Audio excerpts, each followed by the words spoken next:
ശത്രുക്കളെ കുറിച്ച് അറിയില്ല എന്ന് വിചാരിക്കുക എങ്കിൽ നമ്മൾ എല്ലാ യുദ്ധങ്ങളിലും പരാജയപ്പെടും. നമുക്ക് നമ്മളെ കുറിച്ച് അറിയാം, ശത്രുക്കളെ കുറിച്ച് അറിയില്ല എന്ന് വെച്ച് ചിലത് വിജയിക്കാം. അതും ഭാഗ്യം കൊണ്ട് മാറാം. നമുക്ക് നമ്മളെ കുറിച്ചും നമ്മുടെ ശക്തി ദൗർബല്യങ്ങളെ കുറിച്ചും എന്തെല്ലാമാണ് മെച്ചപ്പെടുത്തേണ്ടത് തുടങ്ങിയ കാര്യങ്ങളെ കുറിച്ചും എന്താണ് തിരുത്തേണ്ടത് മെച്ചപ്പെടുത്തേണ്ട കാര്യത്തെ കുറിച്ചും മറ്റുള്ളവരെ കുറിച്ചും ശക്തി ദൗർബല്യങ്ങളെ കുറിച്ചും ഒക്കെ ശരിയായി മനസ്സിലാക്കിയിട്ടുണ്ടെങ്കിൽ നമ്മുടെ എല്ലാ യുദ്ധങ്ങളിലും വിജയിക്കും. അപ്പൊ സൻസു പറയുന്നത് ഒരു യുദ്ധം നടക്കുന്നതിന് മുമ്പേ വിജയം തീരുമാനിക്കപ്പെടുമെന്നാണ്. അതുകൊണ്ട് നമുക്ക് ഇന്ന് ശത്രുക്കളെ കുറിച്ചുള്ള അറിവ് വേണ്ടത് വളരെ ആവശ്യമാണ്. ഈ പുസ്തകം അത് നൽകുന്നു. നമ്മുടെ ജനതയെ എല്ലാ വിധത്തിലും ആക്രമിക്കുന്ന 6 തരം ബ്രെയിൻവാഷിങ്ങുകളുണ്ട്. ഇന്നത്തെ ഏറ്റവും വലിയ ശത്രുക്കൾ അവരാണ്. ഇന്നത്തെ ജനതയെ ചെറുപ്പം മുതൽ പല വിധത്തിൽ സ്വാധീനിച്ച് അവരുടെ പക്ഷത്തേക്ക് എത്തിക്കുന്ന രീതിയിൽ നമുക്കിത് യുദ്ധം ചെയ്യിപ്പിക്കുന്ന 6 തരം ബ്രെയിൻവാഷിംഗ് ശക്തികളുണ്ട്. ഇവരുടെ സന്നാഹങ്ങൾ നമുക്ക് ചിന്തിക്കാൻ കഴിയുന്നതിനപ്പുറമാണ്. ഒന്ന്, നമ്മുടെ ഇടയിൽ തന്നെയുള്ള ചില മാമൂൽവാദങ്ങളിലുണ്ട്. ഇപ്പോഴും നേരം വിളക്കാതെ ജാതി ആയിട്ട് നിൽക്കുന്ന ആൾക്കാരുണ്ട്, അന്ധവിശ്വാസം, അനാചാരം, ദുരാചാരം കഴിയുന്നവരുണ്ട്, എല്ലാം ഒന്നാണെന്ന് വിചാരിക്കുന്നവരും, എല്ലാ മതങ്ങളും ഒന്നാണെന്ന് വിചാരിക്കുന്നവരുണ്ട്, മതം മാറിയ കുഴപ്പമില്ല, പൊക്കോട്ടെ, പോയവർ പൊക്കോട്ടെ, തിരിച്ചു കൊണ്ടുവരേണ്ടെന്ന് വിചാരിക്കുന്നവരുണ്ട്. നമ്മുടെ ഇടയിൽ തന്നെ നമ്മൾ തന്നെ പരിഹരിക്കേണ്ട നമ്മൾ മാമൂൽവാദം എന്നാണ് പറയും. ഇതാണ് ഏറ്റവും പ്രധാന വെല്ലുവിളി. നമ്മുടെ ഇടയിൽ നമ്മൾ തന്നെ പരിഹരിക്കേണ്ട പ്രശ്നങ്ങളാണ്. 2, നമ്മുടെ ഈ പരിമിതികളും ദൗർബല്യങ്ങളും ചൂഷണം ചെയ്തുകൊണ്ട് നമ്മൾ മതം മാറ്റി അവരുടെ പക്ഷത്തേക്ക് എത്തിക്കുന്ന ചില സെമിറ്റിക് ശക്തികൾ, ചില ക്രിസ്ത്യൻ മതപരിവർത്തന ശക്തികൾ, ഇസ്ലാമിക ഭീകരവാദികൾ, എല്ലാ ക്രിസ്ത്യാനികളെയും മുസ്ലിങ്ങളെ കുറിച്ചല്ല പറയുന്നത്. പക്ഷെ ഇങ്ങനെ പ്രവർത്തിക്കുന്ന ശക്തികൾ ഉണ്ടെന്നുള്ളത് നമുക്ക് എല്ലാവർക്കും ബോധ്യമുള്ള കാര്യമാണ്. 3ാമത്, കപട മതേതര രാഷ്ട്രീയ കക്ഷികൾ വോട്ട് ബാങ്ക് പൊളിറ്റിക്സുമായി ബന്ധപ്പെട്ട് പ്രവർത്തിക്കുകയും നഗ്നമായ രക്തത്താപ്പുകൾ കാട്ടുകയും ചെയ്യുന്ന രാജ്യവിരുദ്ധ ആശയങ്ങൾ പോലും പ്രചരിപ്പിക്കാൻ തയ്യാറാവുന്ന കപട മതേതര സ്യൂഡോ സെക്യുലർ രാഷ്ട്രീയ പാർട്ടികൾ. അടുത്തത്, ഈ രാജ്യത്തെ ഭരണത്തിൽ എത്താതെ തന്നെ ചിന്ത ഭിന്നമാക്കാൻ പോകുന്ന ശക്തികൾ. ഭരണം അവർക്ക് വേണമെന്നില്ല, സല്ലാതെ ഭരിക്കും. പണ്ട് മെക്കാളൈസമായിരുന്നു. ഇപ്പോൾ അതിന് പല രൂപഭാവങ്ങൾ വന്നിട്ടുണ്ട്. ഡീപ് സ്റ്റേറ്റ് വന്നിട്ടുണ്ട്, ബ്രേക്കിംഗ് ഇന്ത്യ വന്നിട്ടുണ്ട്, കട്ടിംഗ് സൗത്ത് വന്നിട്ടുണ്ട്. അങ്ങനെ നിരവധി കോഴ്സുകളുണ്ട്. അവർ NGO-മാരെയും ബുദ്ധിജീവികളെയൊക്കെ വിലക്കെടുത്തുകൊണ്ട് സ്വാധീനിച്ചുകൊണ്ട് ഒരു വലിയ രീതി നടന്നുകൊണ്ടിരിക്കുകയാണ്. 6ാമത്തെ ബ്രെയിൻ വാഷിംഗ് ശക്തി എന്ന് പറഞ്ഞാൽ നിരീശ്വരവാദം, ഭൗതികവാദം, സുഖവാദം, അരാജകവാദം, ആരോടും കൂറുവേണ്ട, ആരോടും പ്രതിബദ്ധതയില്ലാന്ന് വിചാരിക്കുന്ന തരത്തിലുള്ള ഒരു സമൂഹവും. ഈ 6 തരത്തിലുള്ള ബ്രെയിൻ വാഷിംഗ് ശക്തികൾക്കെതിരെ പൊരുതണമെന്ന ഒരു നിർദ്ദേശം, ശുഭാഹ്വാനം തന്നെ ഈ പുസ്തകം മുന്നോട്ട് വയ്ക്കുന്നു എന്നുള്ളതാണ് മറ്റൊരു പ്രത്യേകത. 4ാമത്തെ പ്രത്യേകത, 1ാമത്തെ പ്രത്യേകത ആയിരക്കണക്കിന് ആൾക്കാരെ കൊണ്ടുവന്നുള്ള ശുഭവാർത്ത. 2, അവർ മടങ്ങി വന്നവരിൽ കുറെ പേർ ശ്രീവീട്ടിൽ തന്നെ പ്രവർത്തിക്കുന്നു എന്നുള്ള ഒരു നല്ല ഒരു സന്ദേശം നൽകാനായി. 3ാമത്, ശത്രുക്കളെ കുറിച്ചുള്ള ബോധ്യം നൽകുക.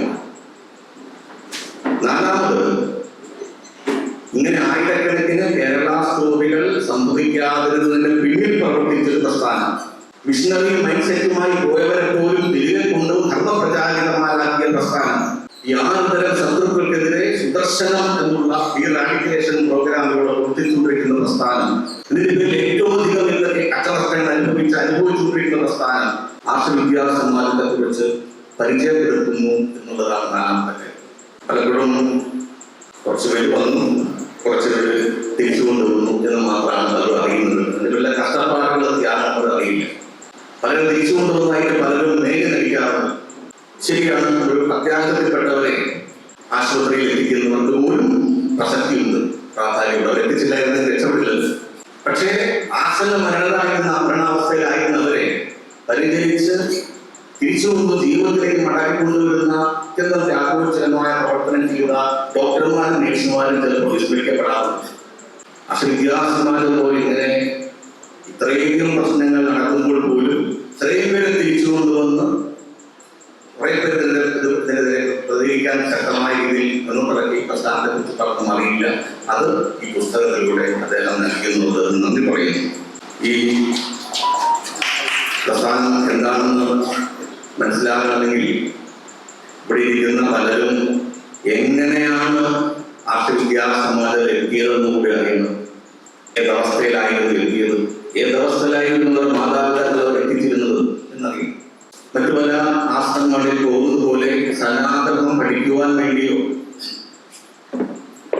ജിജ്ഞാസ ഉണ്ടായിട്ടൊന്നുമല്ല ആശുവിദ്യാസമാജത്തിലേക്ക് എത്തിയത്. പകരം അതിന്റെ പേര് പോലും കേൾക്കാത്തവർ, പേര് പോലും അറിയാത്തവർ പലരും. ഏതറിയില്ല, അതെന്താണെന്നറിയില്ല. ഇത് മാത്രമല്ല, അതിനെതിരെയുള്ളതെല്ലാം അറിയാം. ഈശ്വരനെതിരെ, ഗുരുക്കന്മാർക്കെതിരെ, അവതാര പുരുഷന്മാർക്കെതിരെ, നമ്മുടെ വ്യാജ ചരിത്ര നിർമ്മിതി എല്ലാം മനഃപ്പാഠമാക്കി വന്നവരാണ്. ഭാരതത്തിന്റെ സംസ്കൃതി ചരിത്രം അറിയില്ല, സനാതനം അറിയില്ല, സമുദായ പ്രശ്നങ്ങൾ അറിയില്ല, മതതാരതമ്യം അറിയില്ല. പ്രമാദം എന്ന് പറഞ്ഞൊരവസ്ഥയുണ്ട്. അറിയില്ല അല്ലെങ്കിൽ ബോധക്കേട് കൂടുന്ന അവസ്ഥയ്ക്കാണ് പ്രമാദം. അത് ബാധിച്ചു വന്നവരാണ് ഇപ്പോൾ ഇതിന്റെ മുന്നണി പണിയാളികൾ നിൽക്കുന്നത്. വളരെ നിങ്ങൾ മനസ്സിലാക്കേണ്ട കാര്യമാണ്. മാത്രമല്ല, ഒരു ബന്ധപ്പെടുന്ന ചിന്താഗതി എന്ന് പറയുന്നത് നമ്മുടെ ഈശ്വരൻ, അവർക്ക് എല്ലാ ഈശ്വര പ്രതികളും പിശാചായ സാത്താൻ, മഹാപിശാചായ.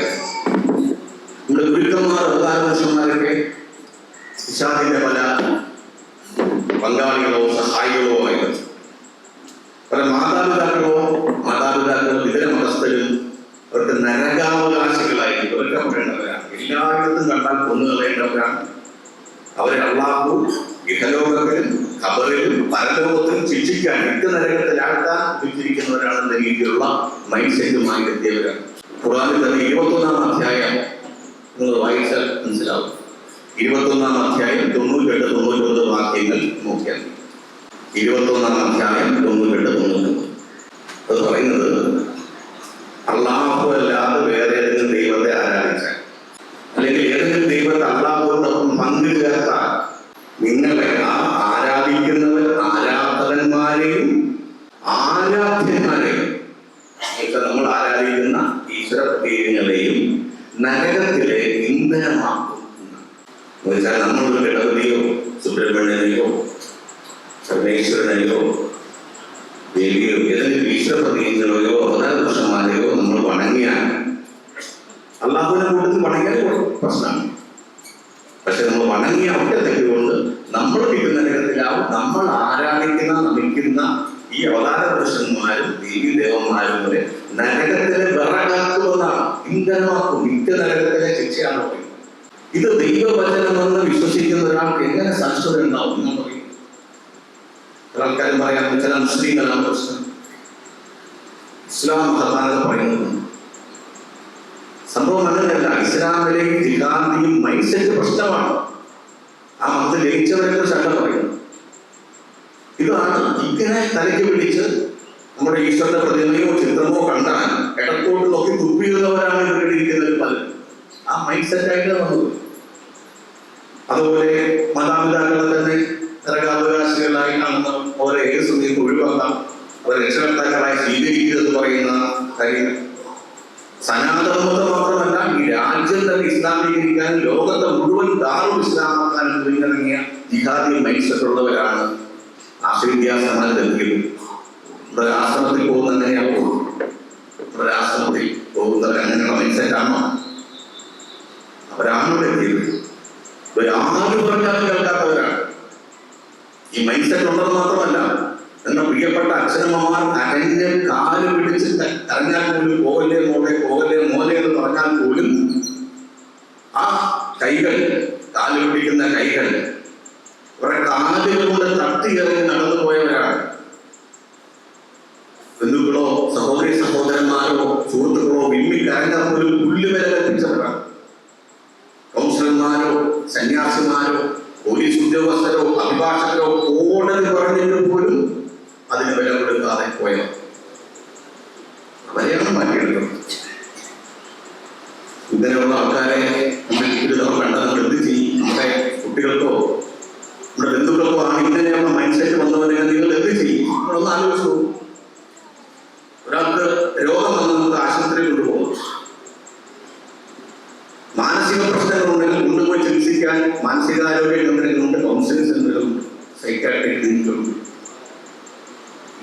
ഈ ലഹരി മരുന്നിന്റെ പിടിയിൽപ്പെട്ടാൽ ലഹരിയുടെ പിടി നിരാളിപ്പെട്ടതിൽപ്പെട്ടാൽ പോലും കൊണ്ടുപോയി ചികിത്സിക്കാൻ പറ്റിയ DH സെന്ററുകളുണ്ട്. പക്ഷെ ഇവരൊന്നും അങ്ങനെ കൂട്ടപ്പെട്ടതല്ല. ദൈവത്തിന്റെ പേരിൽ, മതത്തിന്റെ പേരിൽ മതഭ്രാന്തി പിടിപെട്ട് കുടുംബത്തിനും സമൂഹത്തിനും രാഷ്ട്രത്തിനും ലോകത്തിനുമെതിരെ യുദ്ധം ചെയ്യാൻ പുറപ്പെട്ട ഈ മനസ്സിലേക്കാരെ എങ്ങോട്ട് കൊണ്ടുപോകുമെന്നറിയാതെ ഉഴങ്ങുന്ന ആയിരക്കണക്കിന് മാതാപിതാക്കൾ നമ്മുടെ ഇടയിലുണ്ട്. കൂടെ വന്നൊരുത്തരം കാണും, പലരും പറയില്ല എന്റെ മകന് ചിന്താഗതിയുണ്ട്, മകന്റെ ചിന്താഗതി പറയില്ല, കാരണം നാണക്കേടല്ലേ. പരമാവധി മുന്നോട്ട് പോകും. അവസാനം ഒട്ടും രക്ഷയില്ലാതെ വരുമ്പോൾ അവസാന കൈ എന്ന രീതിയിലാണ് ആ വിദ്യാഭ്യാസം മാറ്റിപ്പിക്കാൻ. ഇങ്ങനെയുള്ളവരോട് നിങ്ങളുടെ കൂട്ടത്തിൽ ആരെങ്കിലും സംസാരിച്ചിട്ടുണ്ടെങ്കിൽ ഞാൻ പറഞ്ഞ് മനസ്സിലാക്കും. നിങ്ങളോട് സംസാരിച്ചവർ ആരെങ്കിലും കൂടെ കാണും. നിങ്ങളുടെ മൈൻഡ് സെറ്റോട് സംസാരിച്ചവർ ആരെങ്കിലും ഉണ്ടെങ്കിൽ എത്ര കഠോര കൃത്യമാണ്, എത്ര ദുഷ്കരമായ കർമ്മമാണ് ഇവരെ മാറ്റിയെടുക്കുക എന്നൊക്കെ ബുദ്ധി. അങ്ങനെയുള്ളവരെയാണ് ആശ്രിത്യ സമാജം മാറ്റിയെടുക്കുന്നത്. 1 അല്ല, 10 അല്ല, 100 അല്ല, 1000 അല്ല, 8000-ലേറെ പേരെ. അത് 20-ലേറെ പേർ ഇതിന്റെ പൂർണ്ണസമയ പ്രവർത്തകരാണ്. അതിനെക്കുറിച്ച് പറയാനും ഒരു പത്രപ്രവർത്തനം ഉണ്ടായത് ഒന്നുകൂടി ഞാൻ അഭിനന്ദിക്കുന്നു. ഈ ഒരു കാര്യം ഒന്ന് വിളിച്ചതുകൊണ്ട് ഇനി ഇവരുടെ വന്നത് മുഴുവൻ മൂടുന്ന ഹിജാബില്ല, തലയിൽ കഴുത്ത് മൂടുന്ന ഹിജാബ്, തലയിൽ കഴുത്ത് മൂടുന്ന കൊടുക്കാന്ന് പറയും, തല മൂടാവുന്നതിന് പർദ്ദാന്ന് പറയും, കഴുത്തും തലയിൽ മാത്രം പറയുന്നത് ഹിജാബ് എന്ന് പറയും. പല വേഷം മുഴുവനും പൊക്കിയിൽ മുടിയവർ വരെ വന്നിട്ടുണ്ട്. നമ്മുടെ ഉച്ചയ്ക്ക് സംസാരിച്ചവരുണ്ട്, നമ്മുടെ ആൾക്കാരെ ഉപദ്രവിച്ചവരുണ്ട്. അങ്ങനെ നമ്മുടെ ഈശ്വര പദങ്ങളൊക്കെ ചീത്ത പിടിച്ചത്. ഇങ്ങനത്തെ മൈൻഡ് സെറ്റ് ആയിട്ട് വന്ന ആൾക്കാരെയാണ് നമ്മൾ കൊണ്ടുവന്ന് ആലോചിക്കണം. അവരുടെ അനുഭവങ്ങൾ സാധാരണ അങ്ങനെ അനുഭവങ്ങൾ പറയാൻ തയ്യാറാവില്ല, പറയാൻ തയ്യാറായി വീട്ടുകാർക്ക് ഒരു സങ്കടം ഉണ്ടാവും എന്ന് പറയുമ്പോൾ. പക്ഷെ ഇത്രയധികം ആൾക്കാരെ രക്ഷപ്പെടുത്തണം, അവരുടെ കുടുംബങ്ങൾ അനുഭവിച്ച കണ്ണീർ വേറെ ആർക്കും ഉണ്ടാകുന്നുള്ള ബോധ്യത്തിൽ അവർ തുറന്ന് പറയാൻ തയ്യാറായി. ചില പുസ്തകം രചിച്ചിട്ടുണ്ട്. അങ്ങനെ 4 പുസ്തകങ്ങൾ ഇവിടെ നിങ്ങൾക്ക് വായിക്കും. 5-ാമത്തെ ഈ പുസ്തകത്തിന്റെ പ്രാധാന്യം ഇതിനൊരു ശാശ്വത പരിഹാര മാർഗമുണ്ട് എന്ന ഒരു ശുഭസന്ദേശം കൂടി നൽകുന്നു എന്നുള്ളതാണ്. പ്രശ്നം പരിഹരിക്കൽ മാത്രമല്ല, പ്രശ്നത്തിന് കാരണം കണ്ടെത്തി ഈ പ്രശ്നം ഒരിക്കലും ഉണ്ടാവാതിരിക്കാനുള്ള ഒരു പദ്ധതി കൂടി ആശ്രിത്യ സമാജം മുന്നോട്ട് വയ്ക്കുന്നുണ്ട്. അത് ഇവിടെ നന്നായിട്ട് പുസ്തകത്തെ സൂചിപ്പിക്കുന്നുണ്ട്. അതുകൊണ്ട് ഈ പുസ്തകം എല്ലാവരും വായിക്കണം, പരമാവധി പ്രചരിപ്പിക്കണം. അത് മാത്രമല്ല, ആശ്രിത്യ സമാജത്തിന്റെ പ്രവർത്തനങ്ങളിൽ നമ്മളാവുന്ന വിധം പങ്കാളികളാവണം. ഇത് ഈ കാലഘട്ടത്തിലെ, ഈ വർഷങ്ങളിലെ മാത്രമല്ല, ഈ പതിറ്റാണ്ടുകളിലല്ല, ഈ നൂറ്റാണ്ടിലല്ല, ഈ സഹസ്രാബ്ദത്തിലെ ഏറ്റവും വലിയ ധർമ്മവിരുദ്ധ ശക്തികളുള്ള പോരാട്ടമാണ്. ധർമ്മസംരക്ഷണത്തിന് വേണ്ടിയുള്ള ഏറ്റവും വലിയ പോരാട്ടമാണ്. അതുപോലെ ആദിനാഥൻ സനാതനം ലോകത്തിന് നൽകിയിട്ടുണ്ട്.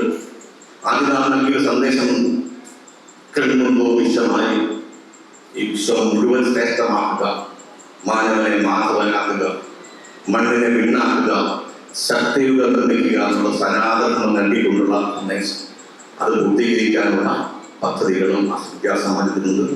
അതിലേക്ക് എല്ലാവരെയും സാദരം സ്വാഗതം ചെയ്യുന്നു. എല്ലാവർക്കും നന്ദി, നമസ്കാരം.